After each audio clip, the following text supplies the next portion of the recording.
vehicle today. Going for a little ride, actually. About ready to start my vacation with my family.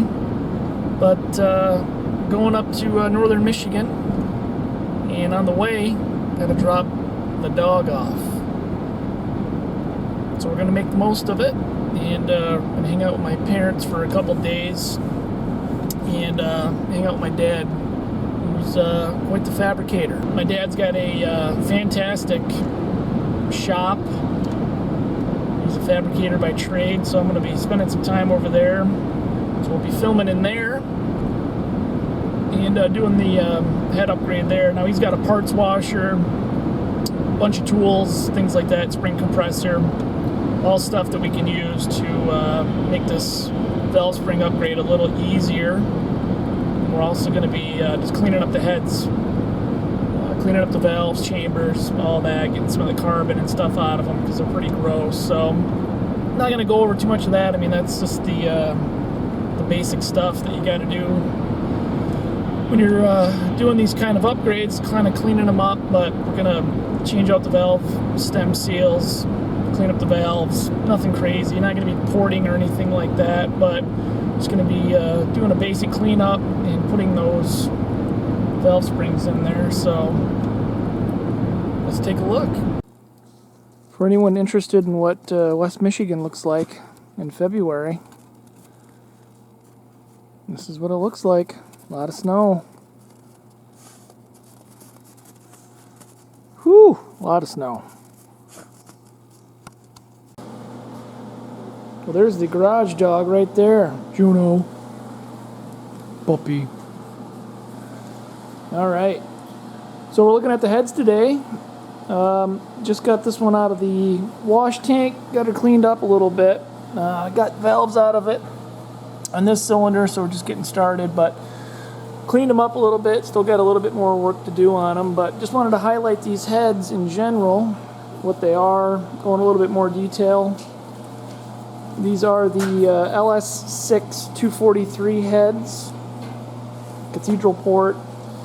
You can tell LS6 heads by the casting number 243 or 799. Just the 243 castings are supposed to be a little bit smoother.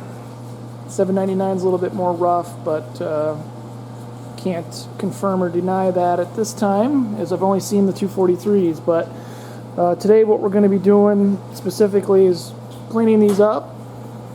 We're going to be installing the Brian Tooley Racing springs. We are going to be reusing the factory valves, locks, and retainers. That's why we're just going to go one cylinder at a time. And I'm taking these valves, cleaning them up as well. This exhaust valve already got cleaned up earlier today.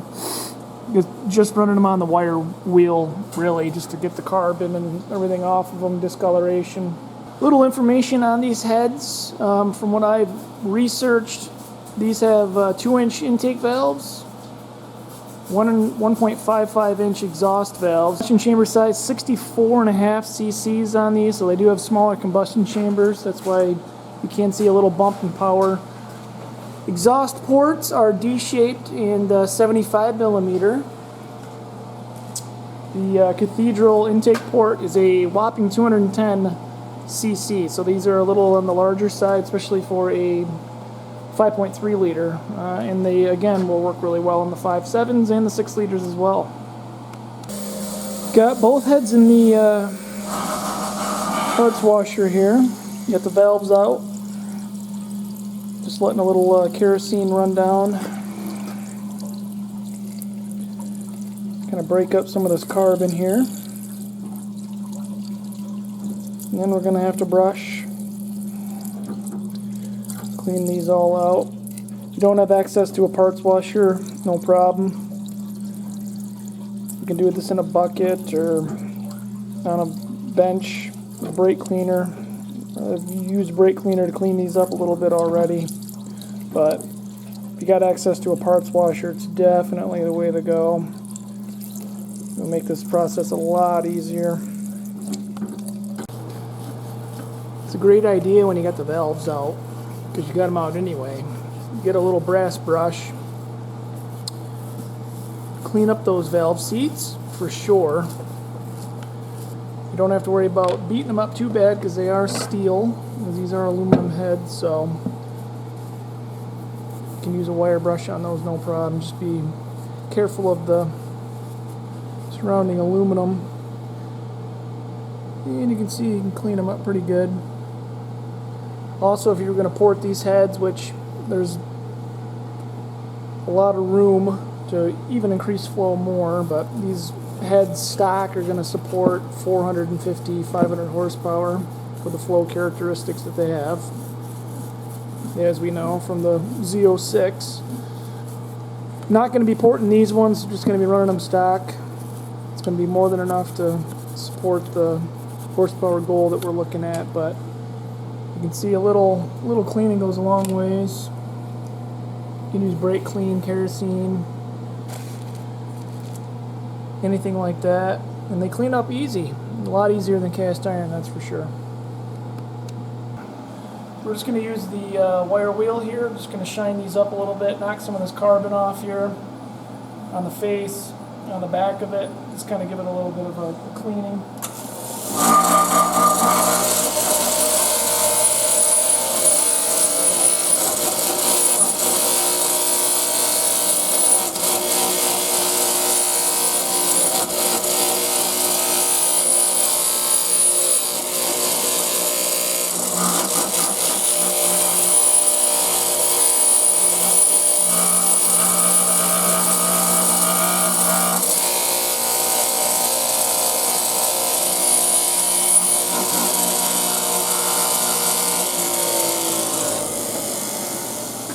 You definitely want to be careful around the area where it's going to seat on the valve seat. You don't want to probably get too into there, touch that up too much.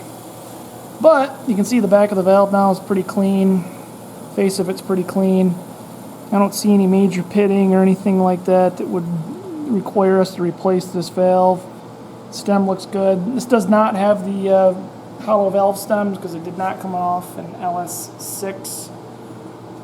Just came off the 5.3, but still good valves. We're going to reuse them.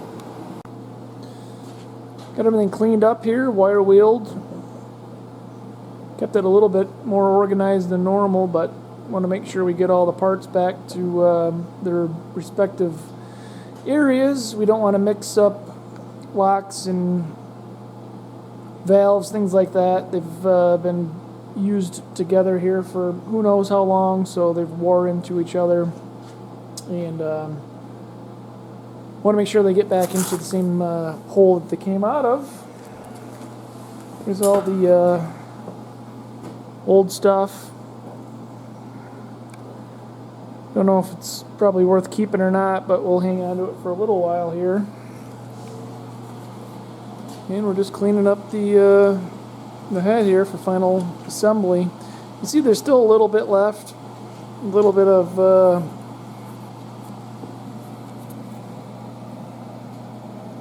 stuff, but you can't even catch it with a razor blade, honestly. So short of bringing it to a machine shop and having it surfaced, I'm not sure how you would get that off or if it's even really relevant, but we got it cleaned up pretty well. Good enough for a street car, certainly. And pretty happy with the results, actually. These aluminum heads clean up pretty well. Alright, so some basic tools, really, to do this valve spring swap. You don't really need anything too complicated. Obviously, if the engine is still in the car, you're probably going to be looking at pneumatic solutions, but since we've got the heads off the engine already, really all you need is one of these big C-clamps. They adjust valve spring compressor. This is adjustable, so it can adapt to the actual size of the spring. Makes it real easy. Then you just ratchet down on this handle. This pushes on the valve and compresses the spring, and you can pull the locks out either by hand or if you got a really strong magnet, works really well too. Here's the seals installed. These come off by hand. You don't have to use a vice grips or anything like that. We just pulled the old ones off, put the new ones on. They are specific though to the intake and exhaust valves. I'm guessing due to heat, there's probably a different material used. So you want to make sure that you get 8 for the intake, 8 for the exhaust. And they are color coded too. Makes it a little easier. Don't get it mixed up. Alright, so we're going to be putting Lucas assembly lube on everything. We're going to be putting this on the valves, the new seals, pretty much everything. Just to make sure that we got plenty of protection before startup. Might be a little while before this engine actually runs, so I'm going to be putting this on. Already put a little on here just to make sure that we got that covered. This stuff is like honey. It sticks to everything, so be careful with it. Don't get it all over yourself.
Alright, so you can see the valve springs are in, retainers are in, assembly lube, everything's in there.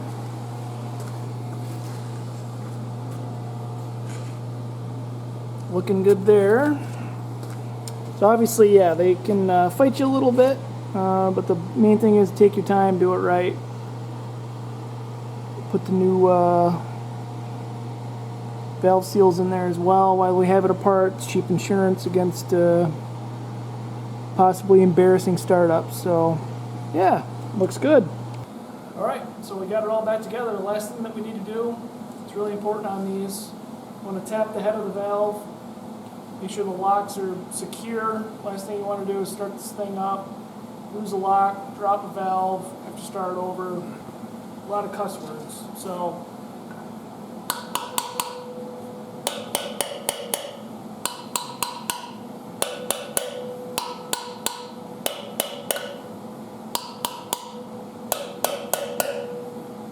there you go.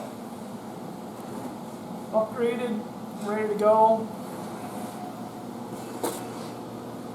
Cleaned up. Looking good.